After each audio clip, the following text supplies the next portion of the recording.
आप सभी भाई बहनों का धर्म दर्शन की ज्ञान संदेश कक्षा में एक बार फिर स्वागत है। आज की चर्चा का विषय है दुख जाते नहीं, कभी कभी छिप जाते हैं। छिपते कब है? जब कुछ बीच में अल्पकालिक सुख आ जाते हैं।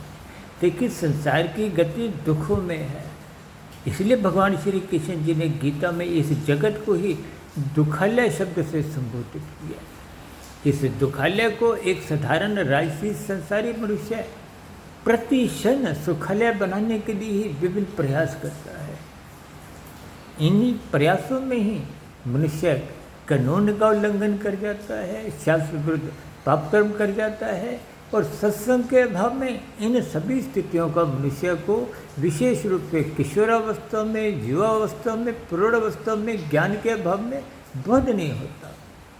जैसे ही वृद्धावस्था आरंभ होती है, सत्संग की ज्ञान में स्थितियाँ कुछ जीवन में आने लगती है, क्योंकि राजसी स्थितियों का, किशोरावस्था का, युवावस्था का, प्रौढ़ावस्था के कुछ परिणाम वृद्धावस्था की स्थितियों में आने लगते हैं, तो फिर मनुष्य को बोध होने लगता है।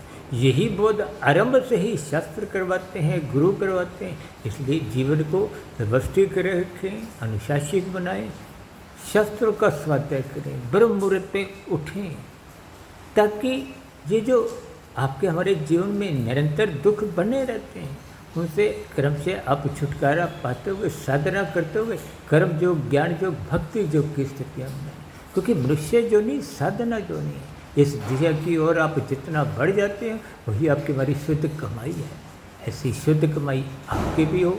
इन्हीं शुभकामनाओं के साथ चर्चा विशेष को यहीं विराम देते हैं। वीडियो विशेष को सुनने के लिए आप सभी भाई बहनों का बहुत बहुत धन्यवाद।